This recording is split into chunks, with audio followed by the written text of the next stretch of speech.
La Chine vient de choisir son camp, officiellement, publiquement, sans ambiguïté. Pékin vient d'annoncer son soutien politique, diplomatique et économique à l'Iran dans ce conflit, et pendant que les chancelleries occidentales digèrent ce qui vient de se passer, le monde multipolaire, que tout le monde annonçait en théorie depuis 10 ans, vient de se matérialiser en pratique ce matin. Et personne ne parle de ce que ce choix chinois rend désormais impossible pour Washington. Les médias occidentaux vous disent ce matin que c'est une posture, une déclaration politique sans conséquences réelles, que la Chine ne prendra jamais le risque de s'aliéner ses partenaires commerciaux occidentaux pour l'Iran. Les experts atlantistes rappellent que la Chine exporte 500 milliards de dollars de marchandises vers les États-Unis et l'Europe chaque année, et qu'elle ne sacrifiera jamais cet accès pour Téhéran. Et les éditorialistes rassurent leurs lecteurs en expliquant que Pékin joue un double jeu habituel et que ce soutien affiché n'a aucune substance réelle. Mais voici ce que personne ne vous dit. La Chine n'a pas choisi l'Iran contre l'Occident. La Chine a choisi le moment où ce choix lui coûte le moins et lui rapporte le plus. Et ce calcul-là, le calcul du timing parfait, est infiniment plus dangereux que le choix lui-même. Pourquoi exactement les analystes occidentaux refusent-ils de regarder ce que Pékin gagne concrètement en faisant ce choix précisément maintenant ? Aujourd'hui, je vais vous montrer exactement pourquoi le soutien chinois à l'Iran n'est pas un acte idéologique mais le mouvement stratégique le plus calculé depuis l'entrée de la Chine dans l'OMC en 2001. Et pourquoi Washington vient de perdre en une matinée des leviers d'influence qu'il avait mis 30 ans à construire. Parce que quand la deuxième économie mondiale choisit son camp dans un conflit, les règles du jeu changent pour tout le monde. Laissez-moi commencer par la donnée la plus dévastatrice, celle qui devrait faire la une de tous les journaux, mais que les médias ignorent parce qu'elle détruit le récit du blocus économique iranien comme outil de pression efficace. Les sanctions américaines contre l'Iran sont en place depuis 1979, 47 ans de sanctions. Et malgré ces 47 ans, l'Iran affichait en 2025 un PIB de 380 milliards de dollars en croissance de 4,2%. La raison de cette résilience a un nom, la Chine. En 2025, la Chine achetait 90% des exportations pétrolières iraniennes, soit environ 1,5 million de barils par jour, en contournant systématiquement les sanctions américaines via des mécanismes de paiement en yuan et des sociétés écrans dans des juridictions tierces. Ça veut dire que chaque jour depuis que les sanctions américaines existent contre l'Iran, la Chine les contournait déjà silencieusement. Ce matin, elle vient juste de le dire officiellement. La Chine a signé avec l'Iran en 2021 un accord de coopération stratégique sur 25 ans d'une valeur de 400 milliards de dollars. Cet accord prévoit des investissements chinois dans les infrastructures iraniennes, ports, chemins de fer, télécommunications, en échange d'un accès préférentiel au pétrole iranien à prix réduit. En 2025, les échanges commerciaux sino-iraniens atteignaient 83 milliards de dollars, en hausse de 340% depuis la signature de l'accord. La Chine a livré à l'Iran des composants de guidage de précision pour ses missiles balistiques dans le cadre de transferts technologiques militaires partiellement documentés par les services de renseignement occidentaux. Et depuis l'annonce du soutien officiel chinois ce matin, le yuan a gagné 1,8% face au dollar, le marché intégrant immédiatement le fait que la Chine vient de sécuriser son approvisionnement pétrolier à long terme, indépendamment de la stabilité du Golfe. 400 milliards d'accords. 83 milliards d'échanges annuels, 340% de croissance commerciale, contre des sanctions américaines qui durent depuis 47 ans. Ce n'est pas la première fois qu'une puissance émergente choisit de soutenir un adversaire de l'Occident à un moment de crise pour accélérer son propre repositionnement stratégique mondial. Il y a exactement 50 ans, en 1973, l'Union soviétique avait fourni un pont aérien massif d'armement à l'Égypte et à la Syrie pendant la guerre du Kippour, transformant un conflit régional en confrontation directe entre les deux superpuissances. Ce choix soviétique avait forcé les États-Unis à un pont aérien équivalent vers Israël et avait failli déclencher une confrontation nucléaire directe.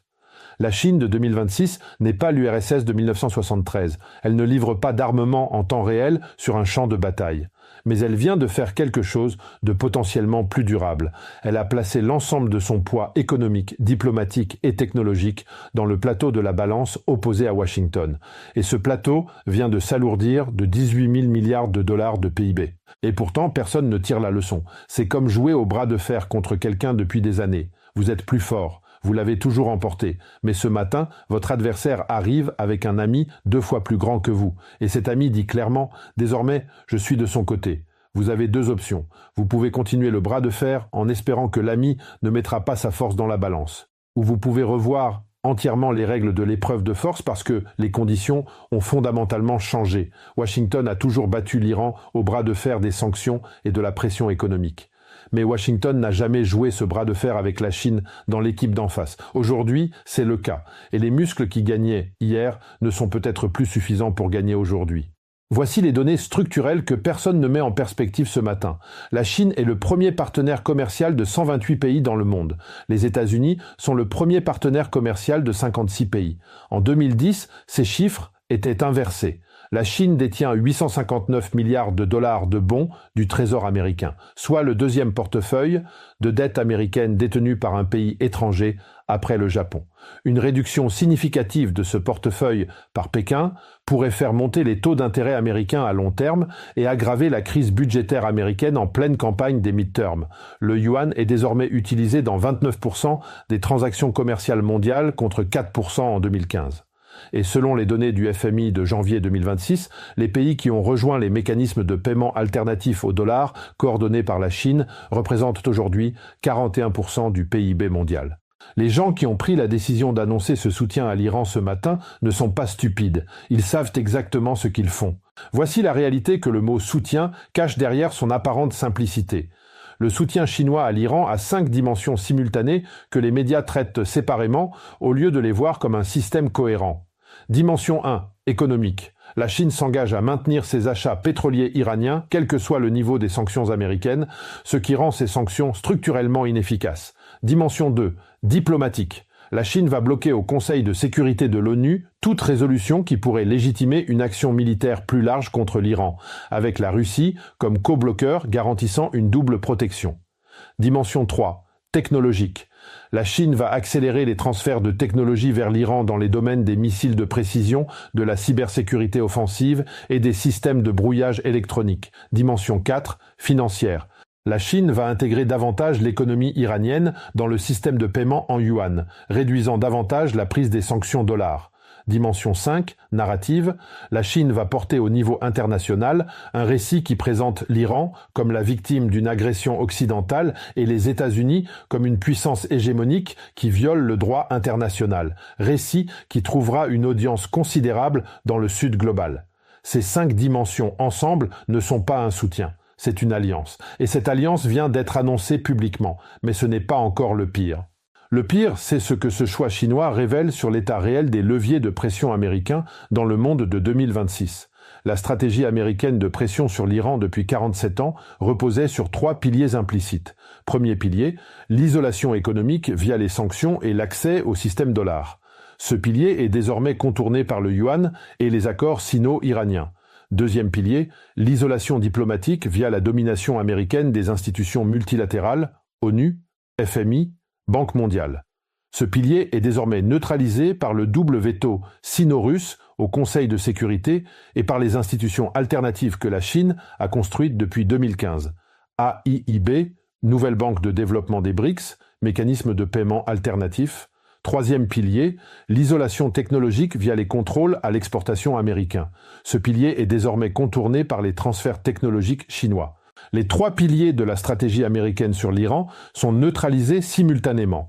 Et cette neutralisation n'est pas le résultat d'une action iranienne, c'est le résultat d'une décision chinoise. Regardons ce qui se passe concrètement dans les capitales qui comptent dans les heures suivant l'annonce du soutien chinois. À Washington, le Trésor américain convoque une réunion d'urgence pour évaluer les options de sanctions secondaires contre la Chine. Des sanctions qui frapperaient les entreprises chinoises faisant affaire avec l'Iran. Le problème est immédiat et brutal. Des sanctions secondaires massives contre la Chine déclencheraient une guerre commerciale totale avec la deuxième économie mondiale au moment où l'économie américaine absorbe déjà le choc d'un pétrole à $120. Le remède serait potentiellement pire que le mal. À Bruxelles, les partenaires européens des États-Unis sont dans une position inconfortable. L'Europe fait 800 milliards d'euros de commerce avec la Chine chaque année. Elle ne peut pas suivre Washington dans des sanctions secondaires contre Pékin sans dévaster sa propre économie. La fracture transatlantique sur la réponse au soutien chinois est immédiate et visible. À Moscou, Poutine observe avec une satisfaction qu'il ne dissimule plus. L'axe sino-russe, qu'il appelait de ses vœux depuis 2014, vient de se consolider publiquement autour d'un conflit concret. Il envoie immédiatement un message de soutien à Pékin. Et à Riyad, Mohammed Ben Salmané est en contact simultané avec Washington et Pékin. L'Arabie saoudite a normalisé ses relations avec l'Iran via la médiation chinoise en 2023. Elle a développé depuis des relations économiques croissantes avec Pékin.